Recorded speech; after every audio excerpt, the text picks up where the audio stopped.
चालू अपी को इस बात से दुख नहीं है कि चालू अपी की सास की इतनी बुरी हालत खराब हो गई है यहाँ पर आकर। चालू अपी को दुख इस बात का है, फ्रेंड्स रक्षाबंधन नहीं मना पाए, फ्रेंड्स कुनाफा नहीं बना पाए, जिसको हमें वैसे भी नहीं बनाना था, बिगाड़ना ही था। और भाई मुझे सचमुच में उनकी सास के लिए वाकई में बहुत ज़्यादा बुरा लग रहा है। एक तो बुज़ुर्ग हैं बेचारी, 5 टाइम की नमाजी हैं, प्लस तबीयत ख़राब है, प्लस ऊपर से उतनी ज़्यादा केयर भी नहीं हो रही जितना वो डिज़र्व करती हैं। भाई चालू क्या है, सचमुच में वाकई में बहुत हार्टलेस औरत है ये। Hi friends, welcome back to my channel में न्यू है तो चैनल को सब्सक्राइब कर लें और साथ ही साथ बेल आइकन प्रेस कर दें, जिससे कि हमारे आने वाली वीडियो की नोटिफिकेशंस आपको पहले ही मिल जाए। और मैं तो लिटरली नालायक ही बोलूँगी, नालायक लोग हैं जो इसके लिए आकर लड़ाई झगड़े करते हैं, उल्टा सीधा बोलते हैं। क्या उनकी आंखों की अकल के अंधे हैं क्या वो? क्या उनकी आंखों की मिच गई है बिल्कुल? क्या उनको बिल्कुल ये नहीं दिखाई देता कि ये क्या करती घूमती फिर रही है, ये क्या कर रही है? एक इकलौते बेटे को माँ बाप से छीन लिया यहाँ पे सेटल करने के बहाने से, तो क्या इसे अल्लाह ताला माफ़ कर देगा? उस माँ की जो एक एक आह निकल रही है या ये जो भी कुछ वो समझ रही है, भाई चलो कितना भी आप मन पक्का कर लो कि भाई मेरे बच्चे हैं, बाहर काम कर रहे हैं, लेकिन क्या एक माँ को वाकई में ज़रूरत नहीं होती है कि अपने बच्चे को, बच्चे चाहे कितने भी नालायक हो, बच्चे नालायक हो सकते हैं लेकिन माँ नहीं, माँ कभी नहीं हो सकती। और ना ही उसके दिल से न प्यार मोहब्बत कम होती है और ना ही उसके दिल से कभी भी याद कम होती है। भले ही वो कुछ साल से ना काम कर रहा हो ना काज कर रहा हो, बल्कि उतना लायक बेटा भी ना हो, लेकिन ये ज़रूर दिखाई देता है कि वो वाकई में अपने पापा के देखे अपनी माँ से ज़्यादा मोहब्बत करता है। तो डेफिनेटली अगर ये मोहब्बत करता है ऐसा बेटा होने के बावजूद भी, तो सोचो माँ कितनी करती होगी। लेकिन सचमुच में मुझे बहुत बुरा लग रहा है, बहुत सैड फील हो रहा है उनके लिए। और जब सामान लेकर आई थी कुनाफा बनाने के लिए, राखी के लिए, सब कुछ के लिए, सडनली कट्टू अगले सीन में दिखाया, फ्रेंड्स हम कुछ नहीं कर पाए, और ऐसे दरी सी गद्दा सा बिछा हुआ है, वहाँ पे कृष्णा बैठा हुआ है, यहाँ पे जो है उनकी फुकसाना बाजी बैठी हुई है और खुद दीवार से लगकर ऐसे बैठी हुई है। माय गॉड, सचमुच में मुझे ना पहले सीन में देखकर ना बड़ी दहशत सी हुई कि ये ऐसे क्यों बैठी हुई है, ऐसे क्या हो गया। लेकिन इसको ना बिल्कुल शर्म नहीं आती, हर कंटेंट को उसको भुनाना है, चाहे वो गलत तरीके से प्रेजेंट कर दिखाना हो।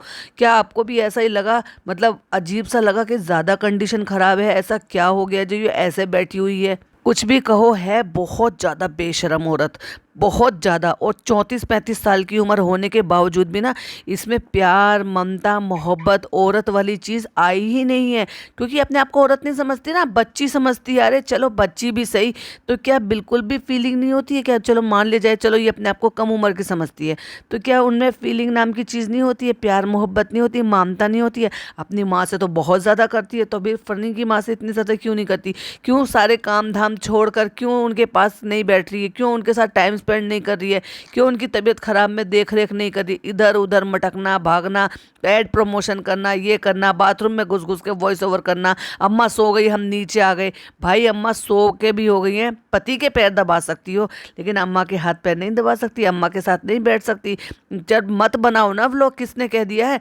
और अल्लाह तुम्हें माफ़ कर देगा भाई, आने वाला वक्त बताएगा सचमुच में। अगर एक माँ की वाकई में हाय लगेगी ना इसको, डेफिनेटली इसको आने वाला वक्त बहुत जल्दी दिखने वाला है। और बेशर्मों की तरह से दीवार से सर लगा के और ऐसे बैठ गई है जैसे पता नहीं क्या, कितना बड़ा दुख हो रहा हो उसको। किसकी शक्ल पे साफ समझ में आ रहा था कि इसको कितना दुख है और कितना नहीं है, लेकिन इसको तो एक्टिंग करनी है भाई भाभी की तरह से। ये एक्टर है ना, और सही बताऊं तो आपको ये एक्टिंग ही करना चाहती थी, एक्टर बनना चाहती थी, वो तो किस्मत ने साथ नहीं दिया। और वो इतने, जब भाई भाभी इतने अच्छे एक्टर नहीं है कि वो पकड़े जाते हैं, तो ये कहाँ से इतनी अच्छी एक्टर हो पाएगी? देखो जरा एक स्क्रीनशॉट लगाया है, कैसे बैठी हुई है, जैसे सच में मैं बोलना नहीं चाहती लेकिन मुझे ये वर्ड बोलना पड़ रहा है, जैसे मातम में बैठ जाते हैं ना, बिल्कुल वैसे कि जमीन पर बैठ गई है, फिर वहाँ पे जो है अंधेरा सा कर रखा है, सर लगा के पीछे को बैठ गई है, और ऐसे ही वहाँ पे फुकसाना बाजी बैठी हुई है, ऐसी जमीन पर गद्दे पे वहाँ पे कृष्णा बैठा हुआ है। इसको बिल्कुल शर्म नहीं आती कि क्या शूट करती है क्या नहीं करती है, एडिटिंग में क्या पार्ट रखना चाहिए क्या पार्ट नहीं रखना चाहिए, क्या दिखाना चाहिए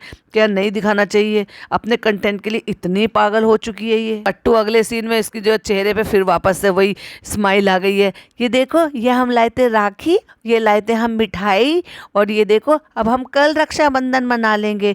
भाई दिमाग में तो तेरे कंटेंट सूझ रहा है, ये करेंगे वो करेंगे, तो क्या इन सब चीज़ों को परे रख के क्या अपनी सास के साथ टाइम स्पेंड नहीं किया जा सकता था? क्या उसको वहाँ पे सपोर्ट नहीं किया जा सकता था? क्या उसकी सेवा नहीं की जा सकती थी? क्या उसके हाथ पैर दबाना, दवाई देना, क्या उसको अच्छा और कंफर्टेबल फील कराना वो नहीं हो सकता था? वो भी जब जब वो अपने बेटा बहू के घर आए हुए हैं। भाई इंसान अपने घर पे होता है ना तो थोड़ा और कंफर्टेबल होता है, मोर कंफर्टेबल होता है, क्योंकि उसको उसी माहौल में रहने की आदत होती है। 4-6 लोग उनके जान पहचान के उनके पास आ जाते हैं उनको तसल्ली देने के लिए, और उनको देखकर मन खुश हो जाता है। देखो भाई सीधी सी बताओ, अगर किसी की तबीयत खराब होती है और उनके अपने जानने पहचानने वाले, अपने रिश्तेदार, अपने भाई बंधु, अपनी देवरानी जिठानी, या जो भी रिश्ते, अपने ननद भावज का जो भी रिश्ते होते हैं, अगर वो आ जाते हैं, जैसे कि इनके घर का यहाँ का माहौल है, तो वो आकर ठीक तो नहीं कर देते, लेकिन तसल्ली कितनी होती है और अच्छा कितना लगता है कि देखो हमारी सुनकर ये आए हैं, और उनसे थोड़ा सा मन बट जाता है। और यहाँ आके एकदम रिजर्व हो गए हैं, और भाई उल्टा सीधा उसको खाना खिला के उनकी हालत ख़राब कर दी है। और ये बता नहीं रही है फूड पॉइजनिंग हुई होगी उनको डेफिनेटली। उल्टा सीधा रेस्टोरेंट से खाना आ रहा है बन रहा है, उल्टा सीधा रेस्टोरेंट से खाना आ रहा है बन रहा है। दांत में उनको प्रॉब्लम थी, एक दिन भी इसने परहेज कर दिया, जबकि मैं बताऊं मेरे भाई ने कम से कम 15 से 20 दिन परहेज का खाया था, जबकि डॉक्टर ने तो 1 मंथ के लिए बोला था कि लिक्विड ही लो और हल्का फुल्का लो, नमक मिर्च मसाले का कम लो, जितना हो सके च्यू करने का काम कम करना। उसने रूट कनाल कराया था, लेकिन फिर भी उसने कम से कम अपनी तरफ से एफर्ट लेकर उसको 20 दिन के लिए वो किया था, और वो वही खा रहा था जो डॉक्टर ने बताया था।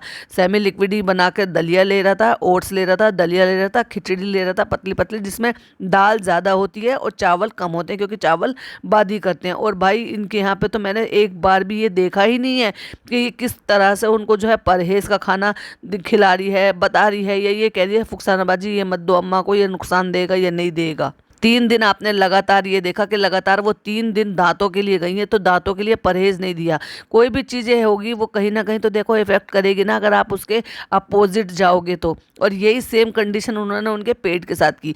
मैं बताऊं उनको गॉल ब्लैडर नहीं है, क्योंकि उनके पित्ते की थैली जो है वो निकली हुई है, और जिनकी ऐसे निकली हुई होती है ना उनको बहुत ही सहूलियत के साथ खाने पीने की ज़रूरत होती है। मेरे साथ सेम कंडीशन है, बहुत ही लाइट मिर्च मसाले का, बहुत ही कम ऑयल का खाना। हालांकि फुकसानाबाजी उसी हिसाब से खाना बनाती है, क्योंकि हमने जब गाँव में खाना बनते हुए देखा था तो वो बहुत ही अच्छे से और उसी हिसाब से, और दाल सब्जियाँ यही ज़्यादा बनती है देखा जाए तो। जब चालू वहाँ पर जाती है तभी गोश्त वगैरह का ऐसा होता है, और उसमें भी कम बनता है, मतलब चालू के वहाँ मौजूद होने के बावजूद भी। इसीलिए जीभ के चटकारे लेने के लिए अपनी खाला से कहती थी मछली बना लो, चिकन बना लो, ये बना लो। लेकिन इनके यहाँ पे दाल सब्जी, और जिस तरह से भाप बड़ी, या फिर आप ये कह लो कि गट्टे की सब्जी, कुछ इस तरह की चीज़ें जो है ना वही ज़्यादा बनती हैं, जो नॉर्मली आम इंसानों में, मतलब देखा जाए तो बहुत ज़्यादा जो नॉर्मल घर होते हैं ना उसमें यही सब चीज़ें होती हैं, और सारी चीज़ें खाई भी जाती हैं, क्योंकि बॉडी की हर एक चीज़ के लिए अलग नीड होती है, और वो खाओ बस। आप इनकी तरह से तेलम तेल वाला चिकन मटन, चिकन मटन। अरे भाई मुसलमानों को क्यों बदनाम कर रहे हो कि मुसलमान जो है सिर्फ चिकन मटन के अलावा और कुछ नहीं खाते? नहीं भाई, दालें भी खाते हैं, साग सब्जियां भी खाते हैं। लेकिन इन जैसे इन्फ्लुएंसर होंगे ना तो ये गलत इंप्रेशन ही डालते हैं, और ये गलत चीज़ें ही सिखा रहे हैं कि ये होते हैं मुसलमान। और बहुत सारे लोग ये मान बैठे थे इनके व्लॉग देख देख करके, मुसलमान तो भाई ऐसे ही होते हैं, बस चिकन मटन ही खाते हैं, उनके अलावा उनकी रोटी होती ही नहीं है किसी और टाइम की। आज नहीं हो पा रहा, हमारा टिकस बनता है। मतलब फुकसानाबाजी कह रही हैं कि वो ये बताने की कोशिश कर रही थी कि आज नहीं हो रहा, हमारा टिकट था, लेकिन हम जाएंगे कि नहीं जाएंगे ये डिपेंड करता है तबीयत ठीक होने पर। अच्छा भाई, इसमें भी बड़ा सोचने वाली बात है। सीधा क्लियरली नो बोलो, नो। क्योंकि अगर तबीयत खराब है और जब तक वो ठीक नहीं होते, और जब तक वो बिल्कुल ये तसल्ली ना हो जाए कि हाँ अब वो ठीक है और वो ठीक रह पाएंगी, वहाँ पर दवाइयाँ भी ख़त्म हो गई हैं, तब तक उनको बिल्कुल भी किसी भी हालत में जाने नहीं देना चाहिए। टिकट कैंसिल हो गया, अभी हमारा दाना पानी यही लिखा है। देखो भाई, अल्लाह ताला भी यही चाहता है कि खुदा ना खास्ता वहाँ जाके उनकी कंडीशन ज़्यादा ख़राब हो जाए, और उनको अपने बहू बेटे की, अपने बच्चे की ज़रूरत पड़े, और फिर यहाँ से काम छोड़ छोड़ कर आप भागो। तो उससे ज़्यादा अच्छा है कि आप उनको यहीं रखो। फैसिलिटी भी ज़्यादा है, लोग भी ज़्यादा है केयर करने के लिए। और बार बार खड़े खड़े यही कह रही है, पक्का नहीं है कि कल जाएंगे कि नहीं जाएंगे, अभी के लिए तो हमने टिकट कैंसिल करा रहे हैं, पक्का नहीं है। अरे भाई क्यों जाने दे रही हो? तुम्हें अकल नहीं? अगर तुम्हारी माँ के साथ ये होता तो क्या तुम अपनी माँ को ऐसी कंडीशन में, जबकि तुम्हारे तो भाई भाभी भी है उनकी देख रेख के लिए, पिज़्ज़ा नान भी है उनकी देख रेख के लिए, उसके बावजूद भी तुम 1 से लाख छोड़ कर नहीं जाती अपनी मम्मी को ऐसे। और जरा भी खुशी लग रही है, ये जरा भी एहसास हो रहा है कि नहीं मैं उनको नहीं जाने दूंगी। क्या हक जताया जा रहा है, बिल्कुल भी हक लग ही नहीं रहा है कि नहीं, बिल्कुल नहीं, मैं बिल्कुल नहीं जाने दूंगी। हाँ, मन मार के जरूर कह रही है कि नहीं हम उनके टेस्ट कराएंगे, ये कराएंगे, वो कराएंगे। अभी तो रात हो रही है, अब तो सुबह ही पता चलेगा अम्मा की अभी तो तबीयत खराब है। अरे भाई, उनकी इतनी कंडीशन खराब थी और तुम ऐसे बैठ गई हो बिल्कुल ऐसे जैसे पता नहीं क्या इतनी बड़ी बात हो गई। तो इसका मतलब सीरियस कंडीशन उनकी खराब हो, कितने मरे से चीज से कह रही है रक्षाबंधन तो फुकसाना बाजी आज नहीं हो पाएगा। तो तुम्हारे लिए तो और भी अच्छी बात है कि अगले दिन रक्षाबंधन है और अगले दिन ही नहीं जा रहे, वो यही रुक गए तो उसी दिन मना रहे हो। और फिर रक्षाबंधन मनाना ही क्यों, फिर से वापस से लोगों से सीख सुननी है क्या? क्योंकि जिस सर्टेन ऑडियंस के लिए तुमने हिजाब की स्टोरी बनाई, हिजाब का नाटक किया, हिजाब की नौटंकी की, उसी सर्टेन ऑडियंस को फिर बुरा लगता है तुम्हारा ये रक्षाबंधन और ये सब कुछ मनाना। मैं उसके खिलाफ नहीं हूँ, ना ही मैं उस चीज़ के लिए ये इनको प्रमोट कर रही हूँ कि आप रक्षाबंधन मनाओ या नहीं मनाओ, लेकिन ये लोग मना रहे हैं और उस चीज़ को जो है ना फिर ये भी कहते हैं कि हम तो पक्के सच्चे मुसलमान हैं। फिर लोग इनको सीख देते हैं, फिर ये हिजाबी बनने का नाटक भी करते हैं, बिस्मिल्लाह सुभान अल्लाह अल्हम्दुलिल्लाह सब कुछ भी करते हैं, चाहे भले वो नमाज कुरान ना दिखाएं। क्या पता रुखसानाबाद जी रक्षाबंधन के दिन ही आपसे राखी बंधवाने का लिखा हो, और तुम तो बड़े मरे मरे से जी कह रही हो, तुम तो चाह रही थी कि ये जल्दी से जल्दी यहाँ से रफा दफा हो, जिससे कि तुम अपनी जिम्मेदारी से फ्री हो, सो कॉल्ड जिम्मेदारी से जिसको तुम उठा भी नहीं रही हो पूरी तरह से। तुम इसलिए तो फुकसाना बाजी को यहाँ पे लेकर आई थी जिससे कि तुम फ्री हो सको और तुम जहाँ चाहो वहाँ मटर गश्ती कर सको पूरा 3-3 बजे तक, 4-4 बजे तक उन बच्चों को जगा जगा के। और भाई इतनी दोगली है, इतनी सेल्फिश है ये, मतलब अपनी अम्मा की तबीयत खराब है तो मतलब सास की तबीयत खराब है तो कह रही है कि उनको सोने दो, आराम करने दो। मैं ये नहीं कह रही कि उनको भी जगा कर रखो, भाई क्यों सोना जब रात बनाई, तुम जागो, तुम्हारे शोहर नहीं आ रहे हैं, तुम जागो। तुम उन बच्चों को क्यों जगा कर रखते हो, तुम उस लड़के को क्यों जगा के रखे हो? और भाई मुझे तो उस लड़के पे हंसी आती है, क्यों अपना घर छोड़ के यहाँ पे पड़ा हुआ है, परमानेंट नौकर बन गया है क्या? भाई तुमने अगर एडिटर रखा है तो क्या एडिटर को क्या तुम अपने साथ ही जगाओगी, अपने साथ ही उठाओगी, अपने साथ ही सुलभाओगी कि नहीं अगर मैं जाग रही हूँ 4 बजे तक तो तू भी जाग, मैं अपनी सेहत खराब कर रही हूँ तो तू भी खराब कर, मैं अगर 1 बजे सोकर उठ रही हूँ तो तू भी 12 बजे सो के 1 बजे उठ। तो पिज्जा से मैंने अपनी चाय ऊपर ही मंगा ली, लेकिन ये नहीं बताऊंगी कि इसमें मीठा डाला है कि नहीं डाला है, क्योंकि मुझे तो नौटंकी करनी है कि मैं मीठी चाय नहीं पीती हूँ, मैंने मीठा छोड़ दिया है। लेकिन अब मैंने सब कुछ अपना लिया है। देखो भाई, अगर किसी को कोई भी चीज़ शिद्दत के साथ चाहिए तो उसको पूरा का पूरा परहेज भी शिद्दत के साथ करना चाहिए। लेकिन ये औरत हमेशा गलत चीज़ें ही सिखाती है और गलत चीज़ें ही आपको सीखने पर मजबूर करती है, क्योंकि ना खुद गलत भी करती है और खुद गलत सिखाती भी है।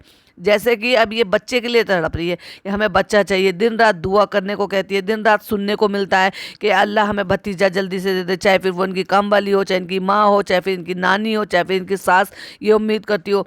पर इसकी तरफ से आपको लगा 1% भी कि ये शिद्दत से वाकई में चाहती है और ये चाहती है कि इसको ये सब चीज़ें मिल जाए जिन चीज़ों के लिए मैं बताऊं भाई, जो कि मेरी एक जान पहचान वाली थी, उनको सबसे पहले चाय के लिए मना किया गया था। रीज़न क्या था वो मुझे नहीं पता, लेकिन उन्होंने सबसे पहले चाय छुड़वाई थी, उनकी चावल छुड़वाए थे और भी कई सारी चीज़ें थी जो उनके सबसे पहले ये मना किया गया था कि ये सारी चीज़ें अवॉइड कर दो। और उसने 100% वो धीरे धीरे छोड़ दिए। पहले 1-2 महीने तो उन्होंने भी नहीं करा। फिर जब उनकी सास ने उनको प्यार से समझाया कि अगर तुम्हें जो परहेज़ बताया जाए वो करो तो तुम्हें फिर उससे फ़ायदा होगा, तो उन्होंने फिर पूरी शिद्दत से वो सारी चीज़ें छोड़ दी, क्योंकि वो डेडिकेटेडली चाहती थी कि मुझे वो चीज़ें मिल जाएं जिस चीज़ की मैं उम्मीद करती हूँ। ये होता है डेडिकेशन। अगर वाकई में माँ बनने का शौक है तो कम से कम ममता लाओ अपने अंदर और वो सारी चीज़ों को जो ना प्यार से समझने की और केयर करने की वो कोशिश करो। अभी तो तुम्हारे लिए किसी के लिए भी ममता मोहब्बत नहीं है, तो अल्लाह ताला को हो सकता है यही मंजूर हो कि वो इसीलिए तुम्हें जो ना इन सारी चीज़ों से अभी दूर रख रहा है कि पहले तुम ये सारी चीज़ें अपने अंदर पैदा करो, उसके बाद वो तुम्हें उस चीज़ से नवाजेगा। वैसे अम्मा लोग जब सो जाती थी तो मैं चाय पीने के लिए नीचे चली जाती थी, तो इसलिए मैंने आज पिज्जा से कहा चाय बना के ऊपर ही ले आओ। तो भाई चाय तो ऊपर ही बनवा लेती और जब वो लोग जाग रहे हैं तो उनके साथ भी शेयर कर लेती, यानी कि फुकसाना बाजी के साथ। पर नहीं, इसको तो जागना है, अब जागने के लिए इसको एनर्जी चाहिए, उसके लिए इसको चाय चाहिए और उसके लिए इसके पास नौकर है यानी कि पिज़्ज़ा। और पिज़्ज़ा भी आज अकेले है क्योंकि आज वो भैया नहीं है, यानी कि उनके जो केयर टेकर है वो नहीं है। तो अम्मी को ये हुक्म हुआ कि आप आके पापा के पास सो जाओ। तो भैया अम्मी अकेली नहीं सोई हैं, ना ना ना ना, अम्मी अपने शौहर की कोई खिदमत नहीं कर सकती है। वो वॉक कर रही हैं, सब कुछ कर रही हैं, लेकिन उनमें क्या इतनी ताकत नहीं है कि वो उनके अपने हस्बैंड को पकड़ के वॉशरूम तक ले जाए और उनको वॉशरूम वगैरह सब करा दें। उसके लिए वो नान को रखा है, यानी कि नान वहाँ सोएगा और अम्मी वहाँ पे सोएंगी, इसलिए पिज्जा अकेली पड़ गई है। अब समझ में आ रहा है ये सारी चीजें इसको कहाँ से मिली हैं और कहाँ से आई हैं। और ये मुझे ऐसा लगता है कई दिन तक चलने वाला है। क्यों चलने वाला है? क्योंकि वो जो देव भाई है ना इनके, वो यहाँ नहीं रहते हैं, वो कहीं बहुत ज्यादा दूर रहते हैं। और जब भी उनका जाना होता है तो समझ लो हफ्ते भर के लिए तो वो गए हैं, और हफ्ता भर नहीं है तो 3-4 दिन तो कम से कम है, क्योंकि आने जाने में ही उतना ज़्यादा टाइम लगता है। और डेफिनेटली वो अभी छुट्टी बिता कर आए हैं तो कुछ सीरियस ही होगा जिसकी वजह से वो अचानक से गए हैं। अदरवाइज तो वो पूरे 1-1 2-2 साल में जाते हैं। और मैंने कहा था ना फुकसाना बाजी भी जाग रही है और वो लड़का भी जाग रहा है, तो उनके साथ चाय शेयर कर लो। नहीं, वो लस्सी पियेंगे, जो लस्सी उन्होंने बनाई होगी या मंगाई होगी मुझे नहीं पता, क्योंकि जो फुकसाना बाजी के हाथ में जो कप है वो डेफिनेटली बाहर से आया है, क्योंकि फॉइल ढकी हुई है उस पर, उसी में से उन्होंने कर कर कप में से दे दिया है। कहते नहीं हम लस्सी पी लेंगे। तो ये होता है इनका दिन रात का। अरे भाई जब तुम्हारा कोई काम है, तुम तो जाग रहे हो, तुम्हारा शौहर नहीं आया इसलिए तुम्हें जागना जरूरी है, तो तुम उन दोनों को क्यों जगा रहे हो? ताकि वो रोटी ताजी ताजी बनाए या फिर खाना गर्म करके दे। उनको बोलो कि आप सो जाओ, क्योंकि उनका दिन तो शुरू हो जाता है। वो सुबह नाश्ता बनाती हैं, फिर आपका लंच बनाती हैं, घर के काम करती हैं, और उस लड़के को सोने दो। पर भाई मुझे तो उस लड़के का समझ में ही नहीं आता। अब अम्मा सो गई हैं तो हमें थोड़ा सा सुकून है और हमें राहत है, और हम खीखी खीखी करेंगे। भाई एक तरफ तो अभी मातम सा मनाकर बैठी हुई थी जमीन पर बैठकर, और अब दूसरी तरफ खीखी खीखी कर रही है। भाई कुछ तो डिग्निटी रख, कुछ तो कम से कम इंसानियत रख अपने मन में। पल में तोला पल में माशा तुरंत ही बदल देती है अपने मूड को। पर नहीं, मेरे कंटेंट में कोई कमी नहीं होनी चाहिए। 2:30 बज रहा है और उस लड़की को अगर ऊपर ही सोना है तो भाई उसको कह देती ना कि तू सो जा, कोई बात नहीं मैं जाग रही हूँ। भाई तेरा शोहर है, वो रोज आ रहा है, कमाई हो रही है तुम्हारी हो रही है, रेस्टोरेंट चल रहा है तुम्हारा चल रहा है, दिन रात उस लड़की से काम करवाते हो और उसको 2:30 3-3 4-4 बजे तक उसको जगा कर रखते हो। इंसानियत नाम की चीज नहीं है इस औरत में बिल्कुल भी। अब रात को 2:30 बजे फनी के आने के बाद पता नहीं क्या कर रही है बाथरूम में, जिसमें इसने अपने बाल लपेटे हुए हैं ऊपर की तरफ को। ये है भाई अच्छी पक्की सच्ची हिजाबी, जिसको शर्म नाम की चीज नहीं है। बाल ऊपर लपेट लिए हैं, उसमें से भी थोड़े थोड़े दिख रहे हैं, पीछे की तरफ को कर लिया है, सीना आगे से खोल लिया है, बाथरूम में घुसी हुई है। एक हिजाबी को बिल्कुल इतनी शर्म लिहाज नहीं है कि वो बाथरूम के सीन को भी वहां पे शूट कर कर दिखा रही है। फनी आ गया है, वो भी बिना शर्ट के है, वो भी वहाँ पे आ गया है। वहीं सारी इनकी बकैती हो रही है, दिन भर की बातें हो रही हैं। अरे भाई तुम्हारा बेडरूम है, बेडरूम में आ जाओ। पहली बात तो तुम्हें शर्म नहीं आती, तुम तीसरे पर्सन को बेडरूम में घुसा के बेडरूम का शूट करते हो, और अब तुमने बेडरूम से भी हद पार कर दी, बाथरूम में ही आ गए सीधा। कहती है मुझे रात में ही टाइम मिला है, मुझे हेयर रिमूव करना है, ब्यूटी में कमी ना हो जाए। सास मेरी चाहे जितनी मर्जी बीमार हो, लेकिन मेरी ब्यूटी में कमी नहीं होनी चाहिए। फ्रेंड्स मैंने थ्रेडिंग भी करवा लिया है, क्योंकि मैं नहीं करवाती हूँ, मैंने 1 महीने से नहीं कराया, इसलिए मैंने रेजर ले रखा है। मैं रेजर से ही अपने हेयर रिमूव कर देती, क्योंकि मुझे हार्मोनल प्रॉब्लम है, तो इसलिए लेजर से होती नहीं है, तो मैं रेजर से कर लेती हूँ। और जैसे कि इसके भाई ने कहा था कि चालू अप्पी की तो दाढ़ी आती है, आपको याद होगा एक व्लॉग में वो बोल रहा था, तो वो इसी बारे में बोल रहा था, क्योंकि ये हार्मोनल इशू होता है जिसकी वजह से हेयर ग्रोथ हो जाती है, फेशियल हेयर आ जाते हैं, जिसको ये रिमूव करने के लिए बाथरूम में आई है। तो मतलब अब इसको हर चीज़ दिखानी है।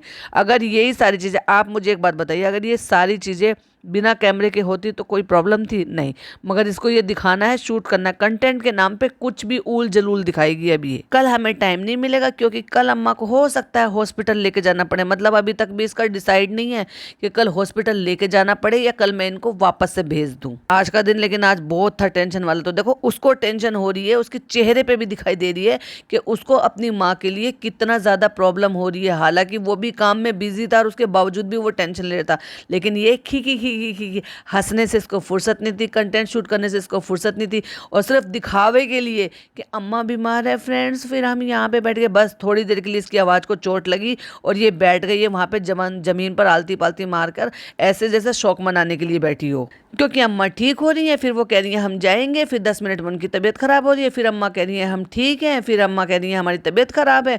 बस फ्रेंड्स यही चल रहा है। तो इसलिए अभी कुछ पता नहीं है कि कल हम उनको हॉस्पिटल लेके जाएंगे या अम्मा अपने घर जाएंगी, और हमारी ये तमन्ना है कि वो रुक जाए। और फ्रेंड्स ये हम ऊपरी मन से कह रहे हैं, अंदर की हार्ट फीलिंग से नहीं कह रहे, क्योंकि हमारी अंदर की हार्ट फीलिंग होती तो हम उनको ये कहने की नौबत ही नहीं आने देते, और हम उनको जबरदस्ती रोकते, पापा को समझाते और उनसे ये कहते कि नहीं हम यहाँ पर हैं, आपकी बहू बेटे का घर है, आपकी तबीयत अगर खराब हो गई, ट्रेन में तबीयत खराब हो गई, वही बात अब इसने दोहराई है जो मैं पिछले 2 पॉडकास्ट से बोलती आ रही हूँ। क्योंकि पिछले 2-3 पॉडकास्ट से हमें यही सुनने को मिला था, अम्मा की तबीयत खराब है, अम्मा की तबीयत खराब है, उसके बावजूद भी इन लोगों को शर्म शर्म नहीं आ रही, उनकी टिकट करा रहे हैं, उनको भेजने पर लगे पड़े हैं। जब लास्ट टाइम हुआ था तो ये था कि ये जा रहे हैं और फिर तबीयत बिगड़ गई तो हमने कहा रुक जाइए। भाई तुम्हें पहले ही रोक देना चाहिए था, क्योंकि तुम ये नहीं बता रहे कि उनको पेट में क्या तकलीफ है, क्योंकि उनको फूड पॉइजनिंग हुई है तुम्हारे खाना खाने से।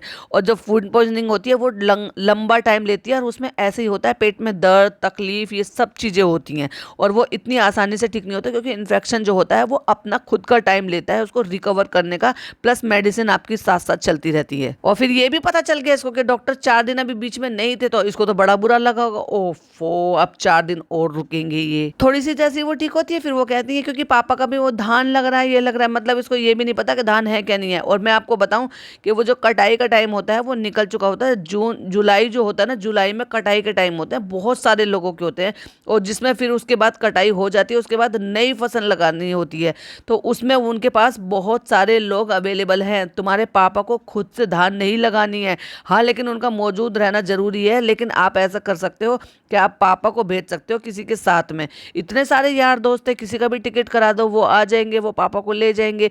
लेकिन अम्मा को कम से कम यहाँ रखो, उनको देखभाल की जरूरत है। और मेरे ख्याल से तो अगर उस चीज को रोका जा सकता है या फिर किसी और के ऊपर छोड़कर करवाया जा सकता है तो ये ज्यादा बेहतर ऑप्शन है। अभी अम्मा पापा को यही रखो जब तक वो बिल्कुल ठीक ना हो जाए। तो हमने कहा है अब ये ठीक हो जाने दो, तब उसके बाद देखना आप कल का देखते हैं कल का क्या फैसला है। अंदर की आवाज कह रही है जाओ, और ऊपरी मन से व्लॉग बना रही है तो इसलिए कह रही है रुक जाओ, और चेहरे पे साफ समझ में आ रही है तो उनके जाने से ये कितनी खुश होने वाली है। आज का दिन बहुत हेक्टिक होने वाला है। मैं रेस्टोरेंट का काम खत्म करके आ गया हूँ क्योंकि अम्मा को डॉक्टर के लेके जाना है। भाई सारे काम एक तरफ, तुमने इतना स्टाफ रखा हुआ है, मैनेजर रखा हुआ है, पहले अपनी अम्मा को देखो ना। लेकिन अगर आप ध्यान देंगे तो इसने 2 व्लॉग के बाद अपनी अम्मा को दिखाया है और वो मुझे बहुत ज्यादा कमजोर लग रही है, फेस से भी और बॉडी से भी। तो आप अंदाजा लगा सकते हो कि वो कितनी तकलीफ में है और इन दिनों उन्होंने कितनी तकलीफ झेली है। मुझे ऐसा लग रहा है ये वाकई में ऐसा है। मैं एक स्क्रीनशॉट शेयर कर रही हूँ, प्लीज जरा स्क्रीन की तरफ देखिए, कितनी ज्यादा कमजोर लग रही है फेस से भी और बाय बॉडी भी, और वो एकदम परेशान और टेंशन में दिखाई दे रही है। लेकिन चालू की हंसी नहीं बंद हो रही है। भाई बहुत ही बेशरम औरत है सचमुच में ना, इसकी ना, इसको वही वाली बात है, अपना कंटेंट बनता भाड़ में जाए जनता, फिर चाहे उसमें सास ससुर हो, चाहे फिर कोई और पिज्जा नान हो, चाहे फिर वो कोई और हो, चाहे फिर वो लड़का क्यों ना हो। हाँ, फर्क इसको जरूर पड़ता है, अपनी सगी माँ से फर्क पड़ता है। उसकी तबीयत खराब होती है तो दुआओं की दरख्वास्त भी हो जाएगी, उनके सर पे हाथ भी रखेगी, प्यार करेगी, वहां पे रहेगी, अपने हाथों से खिलाना पिलाना करेगी। ये होता है फर्क। दिया है हमने अम्मा को, उन्होंने एक सोनोग्राफी कराने के लिए कहा है, कल चालू सोनोग्राफी करा ले, 1 महीने बाद फिर से दिखाना है। अब एक बात बताओ, 1 महीने बाद फिर कहाँ दिखाना है? वहीं गांव में दिखाओगे? तुम जाओगे वहां पे दिखाने के लिए या और लोग ही ले जाएंगे? तुम्हारी जिम्मेदारी कोई और निभाएंगे वहां गाँव में जाकर? मेरे ख्याल से तो इनको अभी अपनी अम्मा को यही रोक लेना चाहिए। पापा का काम है, पापा चले जाएं, फुकसाना बाजी को भेज दें, और वहां तो दूसरी भी एक और भी इनकी यहाँ हेल्पर है ना जो काम करती है, तो भाई पापा जब कर सकते हैं अपने आप से तो पापा को वहां पे भेज दे और अम्मा को कम से कम यहाँ पर रखे, जिससे कि वो अपनों की देखभाल में रहें। और भाई बाहर निकलें और बाहर का खाना ना खाएं, ना ना ना ना, वो तो नाइंसाफी हो जाएगी भाई, वो तो खाना ही पड़ेगा, वो तो रिचुअल है, करना ही पड़ेगा। तो फ्रेंड्स आ चुके हैं घर, अम्मी और रिजा लोगों से भी मिल लेते हैं। कोई मेरा इंतजार नहीं कर रहा, किसी को मेरी जरूरत नहीं है। अरे भाई तुम टाइम बे टाइम घर में घूमोगी, इधर उधर जाओगी, मटकोगी, कुछ भी करोगी, किसी को क्या ही फर्क पड़ता है। और फिर वो तुम्हारी अम्मी है, तुम्हारे घर वाले हैं, जैसे तुम हो वैसे ही वो है।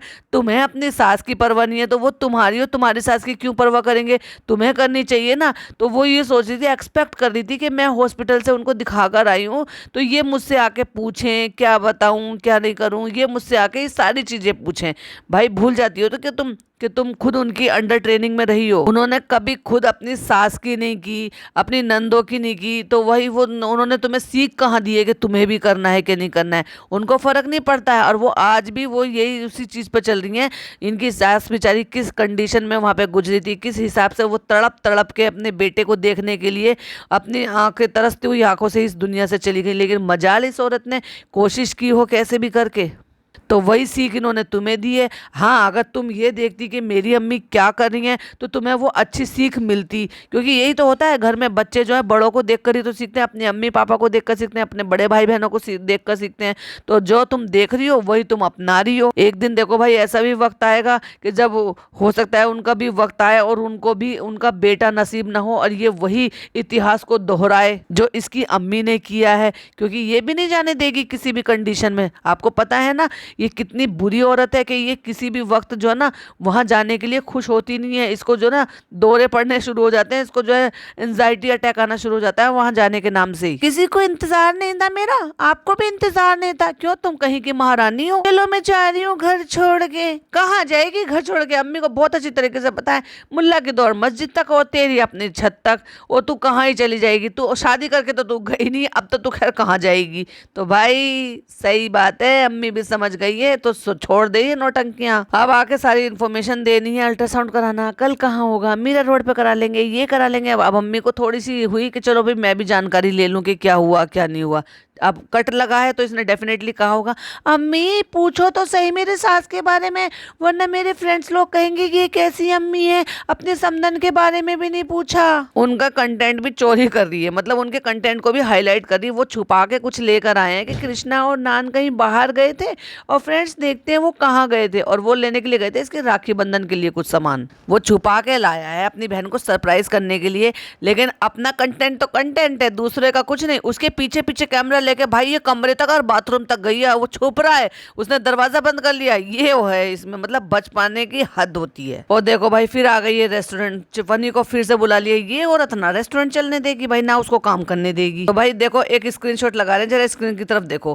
पहले खुशामदीद है और उसके बराबर में जहराज करके कुछ है एक, जो कि वो भी लखनऊ दरबार है, यानी कि वो भी मुगलई रेस्टोरेंट है। उसी लाइन में 2-3 ढाबे भी हैं और उसी लाइन में एक और भी है, किसी हमारी सब्सक्राइबर ने बताया था दस्तरखान के नाम से, वो भी मुगलई ही है। तो भाई एक बात बताओ, उस भीड़ चाल में शामिल होना कोई जरूरी था? कहीं थोड़ा और दूर को ले लेते, जब आपको जब भी परचेज करना था, लेकिन आपको वहां पे सेटल होना था, वही घुसना था और बीच में अपना सेलिब्रिटी हुड दिखाना था। क्योंकि बाकी सारे लोग होटल वाले जो होंगे ना, वो उनके ना भाई भाभी सेलिब्रिटी हैं, ना वो सीरियल में आते थे, और ये ना ही वो व्लॉगर होंगे। लेकिन ये 3 होकर इन्होंने सोचा हम सेलिब्रिटी बन जाए और हम अपने आप चला लेंगे और फेमस हो जाएंगे। लेकिन कोई किसी की रोटी पर पेट पर लात मारे और फिर उसकी जगह खुद को खड़ा करके देख ले, तो भाई अल्लाह ताला किसका फैसला करेगा वो तो अल्लाह बेहतर जानता। भाई तुम कपड़े दिलाने के लिए जा रही हो, चाल उसको अपनी बहन को, पिज़्ज़ा को, कहती है इसके पास ना एथनिक वेयर नहीं है। इतने कपड़े दिलाने के बावजूद भी, अभी तुम सूट भी दिला कर लाई थी, फैंसी पार्टी वेयर भी दिला कर लेकर आई थी, उसमें से कोई सा पहन लेती रक्षाबंधन पे। अभी जो तुमने पहने हैं नेम सेरेमनी में पहने हैं या तुमने जो है ओपनिंग पे पहने हैं, तो क्या हो जाएगा अगर उसको रिपीट कर लोगे? नहीं नहीं नहीं नहीं, एथनिक वेयर नहीं है ना, तो चलो हम जो ना अभी नया दिला कर ले आते हैं, क्योंकि नहीं है पिज्जा के पास। तो तुम जब वहां जा रही हो तो तुमने फनी को क्यों बुलाया भाई, उसका काम खराब करने के लिए? पर नहीं नहीं नहीं, तुम्हें रिकॉर्ड करना है, तुम्हें ये भी दिखाना है कि हम रेस्टोरेंट आए हैं। कोई भी मौका हो, कोई मौका नहीं छोड़ती, कुछ भी ओकेशन, अब रक्षाबंधन चाहे हमारा त्योहार हो या ना हो, सेलिब्रेट करना है तो उस पर भी कपड़ा दिलाना। नेम सेरेमनी होगा उसमें भी कपड़ा दिलाएंगे, ओपनिंग होगा उसमें भी कपड़ा दिलाएंगे, फिर उसका बर्थडे आएगा फिर उस पर कपड़े दिलाएंगे, फिर ईद आएंगी फिर उस पर कपड़े दिलाएंगे, रमज़ान आएंगे उस पर कपड़े दिलाएंगे। और वो अलग बात बताऊं मैं आपको एक सीरियसली, जितने भी पूरे घर में सबके कपड़े बनते हैं, सबसे कम कपड़े बनते हैं पिज़्ज़ा के। और देखा जाए तो जब अगर पिज़्ज़ा को मैं ये कह रही हूँ कि भाई हर ओकेशन पे दिलाते, तो सोचो ये खुद कितने लेती होंगी माँ बेटी। कभी ना मैं तो कह रही हूँ जो भी जितने भी लोग हैं और वहाँ जाकर कमेंट करते हैं इसके व्लॉग के नीचे, वहाँ जाके ये कमेंट करो कि प्लीज़ अपनी अम्मी का वार्डरोब दिखाओ कि वो अपने कपड़ों को कैसे सजा कर रखती हैं। क्योंकि मैं ये डेफिनेटली देखना चाहूँगी कि जितने कपड़े ये अपने बनाती है उतने ही अपनी अम्मी के लिए भी बनाती है, और अपनी अम्मी भी कपड़े इनके लिए बहुत बनाती है, बेटा भी बनाता है, हर सूट नया पहनती है।